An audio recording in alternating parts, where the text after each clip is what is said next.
ये कहानी है दैत्य दंभिकासुर और महान राजा विक्रमादित्य की। दंभिकासुर एक ऐसा दैत्य था जो जवान और सुंदर औरतों को अपनी गुफा में उठा ले जाता, उनके साथ खेलता। जब उसका उनसे मन भर जाता तो वह उनकी जीवन लीला समाप्त कर देता। वो जिस भी राज्य में जाता त्राही त्राही मचा देता। कोई भी राजा या अन्य शूरवीर योद्धा उसका कुछ नहीं बिगाड़ पाते, क्योंकि दैत्य दंभिकासुर को देवताओं से वरदान प्राप्त था कि उसे बल से नहीं बल्कि बुद्धि से मारा जा सकता है। जो कोई भी उसे बल से मारने का प्रयास करेगा वह पत्थर का हो जाएगा। दंभिकासुर की मौत का रहस्य छुपा था उसकी 7 गुत्थियों में, यानी उसके 7 सवालों में। पर उसके साथ युद्ध करने वाले किसी भी राजा या शूरवीर को यह रहस्य मालूम नहीं था। इसलिए जब भी कोई उसके पाप कृत्य से दुखी होकर उसके पास जाकर उस पर हमला करता तो देवताओं के वरदान स्वरूप वह पत्थर का हो जाता। हर तरफ दंभिकासुर का कहर मचा हुआ था। पत्थर का हो जाने के भय से कोई भी उसे रोकने का प्रयास नहीं करता। पर कहते हैं ना, जब पाप का घड़ा भर जाता है तो उसके भी फूटने का समय आ ही जाता है। हर जगह अपनी मनमानी कर एक दिन दैत्य दंभिकासुर ने उज्जैन नगरी की तरफ रुख किया। उज्जैन नगरी के ऊपर उस समय महान राजा विक्रमादित्य का शासन था। महाराज विक्रमादित्य न केवल बलशाली थे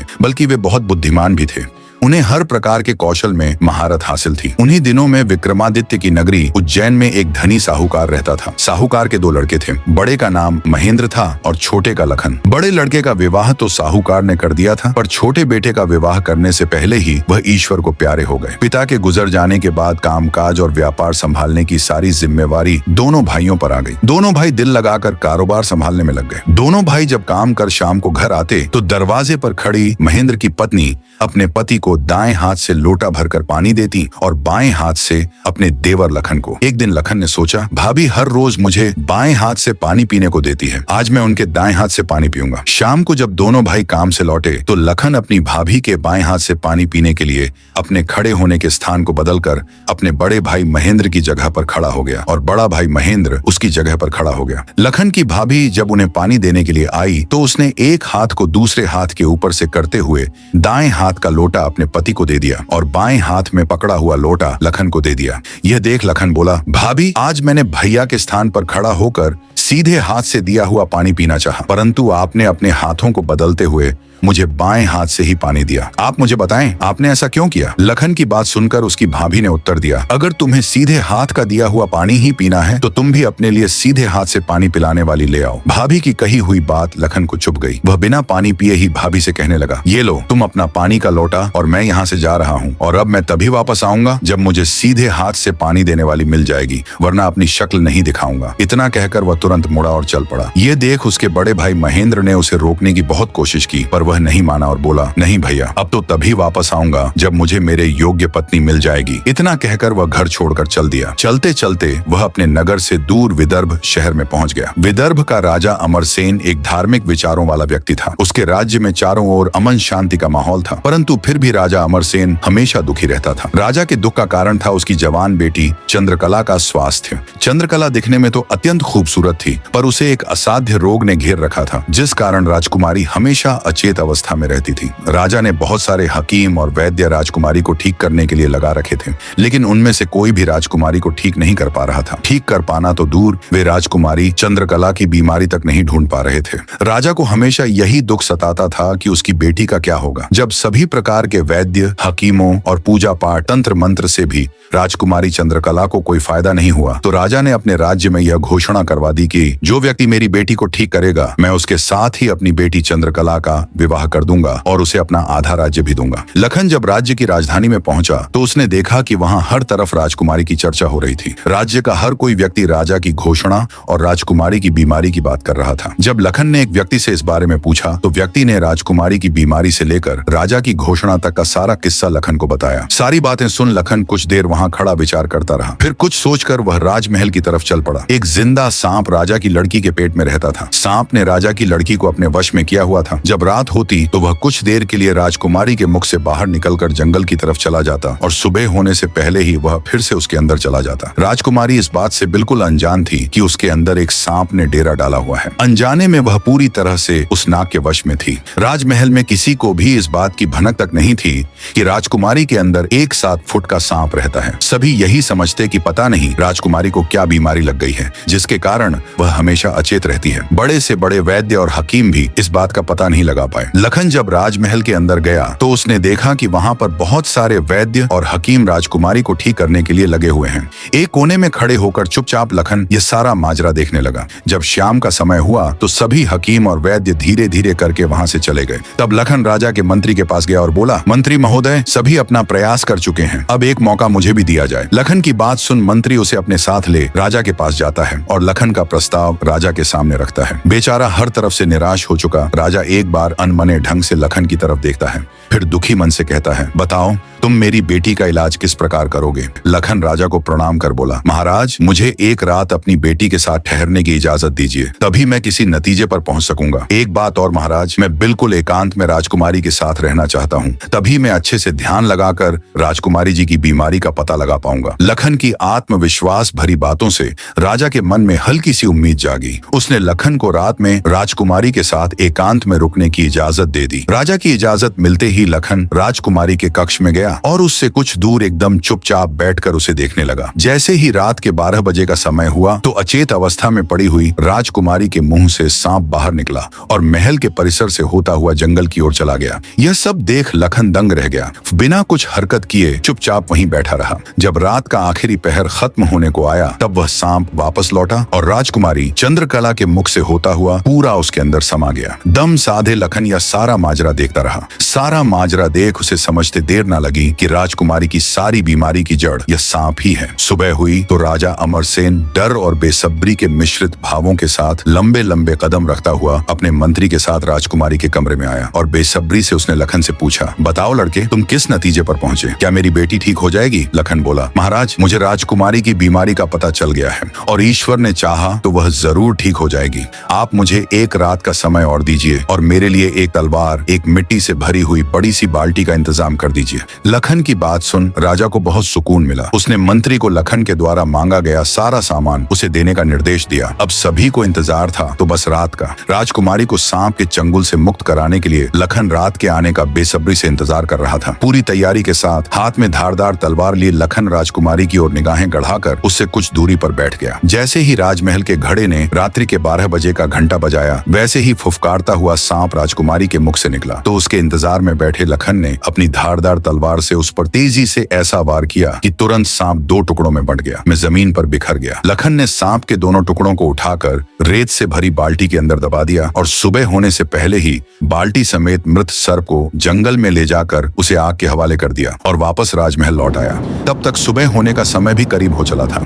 राजमहल आकर जब लखन ने राजकुमारी चंद्रकला को जगाया तो हमेशा अचेत अवस्था में रहने वाली राजकन्या तुरंत उठकर बैठ गई, क्योंकि अब उसके अंदर से वह सर्प निकल चुका था तो उसका प्रभाव भी खत्म हो चुका था। राजकुमारी उठे ही हैरान थी। उसे ऐसा लग रहा था जैसे पता नहीं वह कितने सालों से नींद में थी। जब लखन ने राजकुमारी से उसके स्वास्थ्य के बारे में पूछा तो अचंभित राजकुमारी ने अपने आप को बिल्कुल ठीक बताया। तब तक सुबह भी हो चुकी थी। उधर राजा भी पूरी रात सोया नहीं था, उसे बस इंतजार था तो सुबह का। जैसे ही सुबह हुई राजा बेसब्री से भागा भागा राजकुमारी के कक्ष में आया। जब उसने बिल्कुल सही सलामत अपनी बेटी को बैठे और बात करते पाया तो उसकी खुशी का ठिकाना न रहा। आंखों में आंसू लिए राजा ने तुरंत अपनी लाडली बेटी को गले लगा लिया। भरे हृदय से राजा ने हाथ जोड़कर लखन का शुक्रिया अदा किया और अपनी शर्त के अनुसार राजकुमारी चंद्रकला का विवाह लखन के साथ कर दिया। जब राजा ने लखन को अपना आधा राज्य पाट देना चाहा तो लखन ने राज्य लेने से साफ मना कर दिया। ऐसा स्वाभिमानी दामाद पाकर राजा अमरसेन खुशी से फूला नहीं समाया। उसने खुशी खुशी बहुत सारा धन देकर अपनी बेटी चंद्रकला को लखन के साथ विदा कर दिया। जब राजकुमारी चंद्रकला को ले लखन अपने राज्य उज्जैन नगरी पहुंचा तो उसकी भाभी समेत पूरे परिवार ने उन दोनों का हार्दिक स्वागत किया। लखन खुशी खुशी अपनी नवविवाहिता पत्नी राजकुमारी चंद्रकला के साथ रहने लगा। कुछ ही दिन बाद उज्जैन नगर में एक भव्य समारोह था जिसमें राजकुमारी चंद्रकला भी अपनी भाभी के साथ समारोह देखने गई हुई थी। तभी मेले में दूसरी तरफ से दैत्य दंबिकासुर ने प्रस्थान किया। इतने बड़े दानव को देख समारोह में हड़कंप मच गया। हर कोई अपनी जान बचाने के लिए इधर उधर भाग रहा था। दैत्य को देख राजकुमारी चंद्रकला भी अपनी भाभी के साथ साथ जब समारोह से भागकर जाने लगी, तभी दंभिकासुर की नजर राजकुमारी चंद्रकला पर पड़ गई। राजकुमारी के रूप यौवन को देखते ही दानव राज दंभिकासुर उस पर मोहित हो गया। दैत्य अपने पूरे जीवन काल में बहुत सी स्त्रियों के साथ खेला था, पर आज तक उसने इतनी सुंदर स्त्री कभी नहीं देखी थी। पलक झपकते ही उसने चंद्रकला को उठा लिया और उसे राज्य के बाहर अपनी गुफा में ले गया। राजकुमारी चंद्रकला का रो रो कर बुरा हाल था। उस बेचारी की तो किस्मत ही खोटी थी। कितने सालों तक वह उस नाग के चंगुल में फंसी रही। कुछ ही दिन पहले नाग से आजाद हुई थी। सोचा अब जिंदगी अच्छे से गुजरेगी, पर अब दैत्य दंभिकासुर ने उसे अपनी गुफा में ला पटका। ना तो उसके आंसू रुकने का नाम ले रहे थे और ना वह किस्मत को कोसने से। उसकी मनमोहक सुंदरता से अभिभूत दैत्य ने उसके साथ किसी प्रकार का बल प्रयोग नहीं किया। वह उस अद्भुत नारी को जबरदस्ती नहीं बल्कि उसकी सहमति से प्राप्त करना चाहता था। दंभिकासुर ने राजकुमारी से कहा, या तो तू अपनी मर्जी से मेरे साथ रहने के लिए सहमत हो जा, अन्यथा आजीवन तू ऐसे ही मेरी कैद में सड़ती रहेगी। दंभिकासुर ने राजकुमारी से कहा, या तो तू अपनी मर्जी से मेरे साथ रहने के लिए सहमत हो जा, अन्यथा आजीवन तू ऐसे ही मेरी कैद में सड़ती रहेगी। दैत्य की बात सुन राजकुमारी चंद्रकला गुस्से से रोती हुई बोली, मैं तुम्हारे साथ रहने से पहले मरना पसंद करूंगी, और अगर तुम यह सोचते हो कि तुम मुझे यहाँ उठा लाए तो मैं तुम्हारी हो गई, तो यह तुम्हारी सबसे बड़ी भूल है। मेरा पति मुझे ढूंढते हुए यहाँ जरूर आएगा और वह तुझे छोड़ेगा नहीं। राजकुमारी की बात सुन दंभिकासुर घिनौनी हंसी हंसते हुए बोला, लगता है तुम पागल हो गई हो। मैंने तुम्हें यहाँ 7 आलों के भीतर बंद किया है। यहाँ तक किसी का भी पहुँचना असंभव है, और अगर गलती से कोई यहाँ तुझे ढूंढता हुआ आ भी गया तो मैं उसे कीड़े की तरह मसल दूंगा। ये तो तेरी सूरत मुझे भा गई, वरना अब तक तू भी कब की ऊपर जा चुकी होती। तेरी भलाई इसी में है कि तू स्वेच्छा से मेरी बात मान जा, वरना अंजाम बहुत बुरा होगा। इतनी बात कहे दंभिकासुर वहां से चला गया। उधर जब मेले से दंभिकासुर राजकुमारी को उठाकर ले गया था तो लखन की भाभी बेचारी बेबस और लाचार सी बस उसे देखती रह गई। बहते अश्रुओं के साथ वह घर जाती है और सारा किस्सा लखन को कह सुनाती है। भाभी की बात सुन लखन के पैरों नीचे से जमीन सरक जाती है। वो तुरंत भारी कदमों से अपनी पत्नी चंद्रकला को खोजने निकल पड़ता है। कई दिनों तक जंगलों और शहरों की खाक छानता भूखा प्यासा लखन अपनी पत्नी को ढूंढता ढूंढता भटक रहा था। तभी उसे एक कुटिया दिखाई देती है। थका हारा लखन जब कुटिया के अंदर जाता है तो उसे अंदर एक साधु बाबा दिखाई देते हैं। लखन उनको प्रणाम कर वहीं बैठ जाता है। लखन की हालत देख महात्मा जी ने पहले उसे अच्छे से जलपान कराया, फिर बोले, बेटा तुम कौन हो और यहाँ जंगलों में क्यों भटक रहे हो। तब लखन महात्मा जी को अपनी सारी व्यथा कह सुनाता है। लखन की सारी दास्तान सुन महात्मा जी बोले, बेटा तुम जिस राक्षस की बात कर रहे हो उसका नाम दैत्य दंभिकासुर है। वह जहाँ भी जाता है तबाही मचा देता है। आज तक उसे कोई भी परास्त नहीं कर पाया। जिसने भी उससे मुकाबला करने की कोशिश की वह पत्थर का बन गया। इसलिए मेरी सलाह मानो और वापस अपने घर लौट जाओ, इसी में तुम्हारी भलाई है। उसके पीछे जाकर क्यों अपने प्राण गंवाना चाहते हो। साधु की बात सुन क्षण भर के लिए लखन सन्न रह जाता है। थोड़ी देर बाद धड़कते दिल के साथ उठकर वह महात्मा जी के चरण पकड़ लेता है। उसकी आंखों में डर और साहस के मिश्रित भाव थे। अपनी पत्नी को याद कर लखन ने आंखों में आंसू भरकर कहा, नहीं महाराज, मैं ऐसा कदापि नहीं कर सकता। मेरी पत्नी उस दैत्य के चंगुल में है और उसे छुड़ाने के लिए मैं कुछ भी कर सकता हूँ। हे साधु बाबा, अब आप ही मेरी आखिरी उम्मीद है। घर तो मैं नहीं जाऊंगा, चाहे मेरे प्राण ही क्यों ना चले जाएं। लखन की बात सुन साधु महाराज ने गहरी सांस ली और कुछ पल सोचने के बाद कहा, देख लो बेटा, मैं एक बार फिर कह रहा हूँ, उस दैत्य के सामने तुम्हारे बचने की संभावना बहुत कम है। लखन बोला, महाराज मुझे मेरे प्राणों की जरा सी भी फिक्र नहीं है। आप तो बस मुझे उस तक पहुँचने का मार्ग बताएं कृपया। लखन के दृढ़ निश्चय को देख महात्मा जी ने फैसला किया कि वे उसकी मदद करेंगे। गहरी सांस लेते हुए वे बोले, तो सुनो बेटा, दैत्य दंभिकासुर कोई साधारण राक्षस नहीं है। उसने सालों तपस्या करके देवताओं को प्रसन्न किया और उनसे वरदान प्राप्त किया है कि जो कोई भी प्राणी उस पर हमला करेगा तो वह तुरंत पत्थर का बन जाएगा। उसे पराजित करने का सिर्फ एक ही उपाय है, वो है उसकी 7 गुत्थियों को हल करना, यानी उसके 7 प्रश्नों के सही जवाब देना। अगर तुम्हारे एक भी जवाब से वह संतुष्ट नहीं हुआ, अर्थात तुमने गलत जवाब दिया, तो भी तुम तुरंत पत्थर के बन जाओगे। उसके हर एक सवाल के हर सही जवाब के साथ उसकी शक्ति कम होती चली जाएगी और उसके सभी 7 प्रश्नों का ठीक ठीक जवाब देने पर अंततः वह शक्तिहीन हो जाएगा। फिर तुम उसके ऊपर आक्रमण कर उसे पराजित कर सकते हो, पर बेटा वो बिना शक्तियों के भी बहुत बलशाली है। तुम फिर भी उसका मुकाबला नहीं कर पाओगे। महात्मा जी की बात सुन और दैत्य दंभिकासुर को पराजित करने का पूरा उपाय जान डर की लहर के साथ लखन का पूरा शरीर झंझना जाता है। पर फिर वह अपनी पत्नी को याद कर दैत्य दंभिकासुर के पास जाने का निर्णय लेता है। लखन ने महात्मा जी के चरण छूकर कहा, महाराज मैं तैयार हूँ, कृपया मुझे उस दैत्य के पास जाने का मार्ग बताएं। महात्मा जी ने लखन को आशीर्वाद देते हुए दैत्य दंभिकासुर की गुफा का रास्ता बता दिया। दृढ़ निश्चय कर एक अदम्य जोश के साथ लखन दंभिकासुर की गुफा की ओर चल पड़ता है। कुछ देर तक कठिन यात्रा करने के बाद लखन उस भयानक अचानक गुफा के द्वार पर पहुंच जाता है। वह अपनी तलवार निकालकर गर्जना करता है, दंभिकासुर बाहर आ और मेरा सामना कर। लखन की ललकार सुनकर दंभिकासुर गुफा से बाहर आता है और क्रोध में दहाड़ता है, कौन मूर्ख है जो मेरी शांति को भंग कर रहा है। भारी भरकम विशालकाय दानव को देख लखन के पूरे शरीर में सिरहन दौड़ गई। हिम्मत जुटाते हुए लखन बोला, हे दुष्ट राक्षस, मैं उस स्त्री का पति हूँ जिसे तू बलपूर्वक उठाकर लाया है। पूछ तेरे वह 7 सवाल, मैं जवाब देने के लिए तैयार हूँ। सवालों की बात सुन दंभिकासुर चौंक गया, फिर कुछ सोचकर बोला, ओह तो तू उस धूर्त साधु से मिलकर आया है, उसी ने तुझे मेरे रहस्य का पता बताया है। पर अब क्या फायदा, मैं तेरी फूल सी पत्नी को तो कच्चा ही निगल गया हूँ। क्या स्वादिष्ट मांस था उसका। दैत्य दंभिकासुर का इतना कहना था कि लखन अपना आप खो बैठा और आगे बढ़कर पूरी ताकत के साथ तलवार से दैत्य पर वार किया। लेकिन जैसे ही उसकी तलवार दैत्य को छूती है, देवताओं के वरदान के कारण वह भी तुरंत पत्थर का बन जाता है। दैत्य दंभिकासुर छल कपट से झूठ बोलकर पत्थर का बना देता है। लखन के पत्थर का बनते ही दैत्य दंभिकासुर जोर जोर से शैतानी हंसी हंसता है। बड़ा आया था मेरी 7 गुत्थियों को सुलझाने वाला। उसकी शैतानी हंसी से सारी वादियां दहल उठती हैं। घिनौनी हंसी हंसता हुआ दंभिकासुर अपनी गुफा में जाता है और राजकुमारी चंद्रकला से कहता है, एक कीड़ा आया था बाहर, कह रहा था तुम्हारा पति है। तुम तो बड़े बड़े दावे कर रही थी कि मेरे पति को जब मालूम चलेगा तो वह मुझे छोड़ेगा नहीं। अरे उसे मसलने के लिए तो मुझे अपने हाथों की भी जरूरत नहीं पड़ी, एक छोटे से झूठ से ही विचलित हो मिट्टी में मिल गया। इतना कह दानव जोर जोर से हंसता है। दंभिकासुर की बात सुन राजकुमारी चंद्रकला एकदम सन्न रह जाती है, मानो उसके शरीर में प्राण ही ना हो। कुछ देर बाद जब थोड़ा होश संभाला तो रोती गिड़गिड़ाती हुई राजकुमारी बोली, दुष्ट दानव, क्या किया तूने मेरे पति के साथ। ऐसा नहीं हो सकता, मेरा पति नहीं मर सकता। कह दे कि तूने मुझसे झूठ कहा है। राजकुमारी चंद्रकला की बात सुन दंभिकासुर बोला, मूर्ख स्त्री, तूने मुझे समझ क्या रखा है कि तेरा वह कीड़ा पति मुझे मारेगा। अरे पागल औरत, मैं अमर हूँ, मेरा कोई कुछ नहीं बिगाड़ सकता। मुझे देवताओं से वरदान मिला है। इतना कह दंभिकासुर राजकुमारी के बिल्कुल पास जाकर बोला, अब तो तेरा पति भी नहीं रहा, अब तो मेरी बात मान ले। दानव की बात का कोई प्रतिवचन दिए बिना बेचारी राजकुमारी बेजान सी धरती पर गिर पड़ती है। उसकी आंखों से लगातार अश्रु बह रहे थे। उधर जब अपनी पत्नी को खोजने गया लखन कई दिनों तक घर नहीं लौटा तो उसके परिवार वाले अत्यंत चिंतित थे। लखन की माँ और उसकी भाभी का तो रो रो कर बुरा हाल था।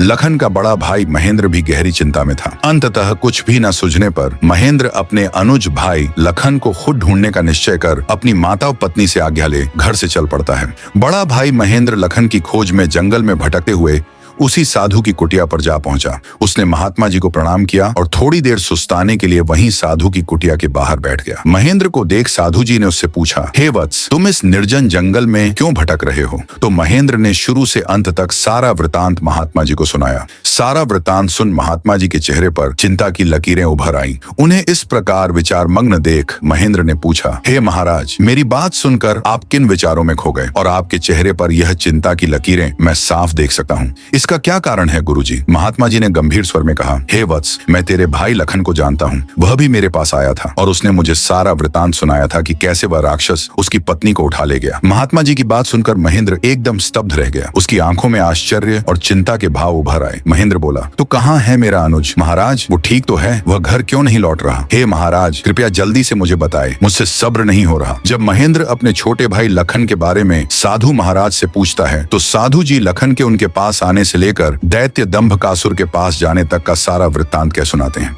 सारी बात सुन महेंद्र महात्मा जी के चरण पकड़ लेता है और कहता है, हे साधु महाराज, आप तो सर्वज्ञानी हैं। जब आपको दैत्य दंभिकासुर के रहस्य के बारे में पता था तो अवश्य आप यह भी जानते होंगे कि लखन का यहाँ से जाने के बाद क्या हुआ। हे महाराज, कृपया मुझे बताएं कि आगे क्या हुआ। तब साधु बाबा गंभीर स्वर में बोले, हे वत्स, आगे वही हुआ जिसका मुझे पहले से ही भय था। मैंने लखन को जाने से पहले बार बार समझाया था और उसे अच्छी तरह से उस दुष्ट दानव की शक्तियों से अवगत भी करवाया था, पर उसने मेरी बात नहीं मानी और अपनी पत्नी को बचाने के लिए उस दैत्य से भिड़ गया। फलस्वरूप उस धूर्त दानव ने छल कपट से उसे भी पत्थर का बना दिया। इतना सुनते ही महेंद्र को कांटों तो खून नहीं, उसका चेहरा एकदम से पीला पड़ गया और हल्का सूख गया। कुछ दिन पहले ही तो उनके पिताजी उन्हें छोड़कर चले गए थे और अब उसे जान से भी प्यारा छोटा भाई लखन भी पत्थर का बन गया। महेंद्र की हालत देख महात्मा जी उसे सांत्वना देते हुए बोले, बेटा, अब क्या हो सकता है, होनी को कौन टाल सकता है। महेंद्र तो जैसे शून्य में था, मानो उसके शरीर में प्राण ही ना हो। कुछ होश ठिकाने आने पर आंखों में अश्रु लिए महेंद्र बोला, हे महाराज, अब आप ही मेरी मदद कीजिए और मुझे रास्ता दिखाए जिससे मेरा अनुज फिर से अपने मानव रूप में लौट आए। महात्मा जी बोले, बेटा, ऐसा तो कोई रास्ता नहीं है। जैसा कि मैंने बताया, उस दुष्ट दानव की 7 गुत्थियों का जवाब देना ही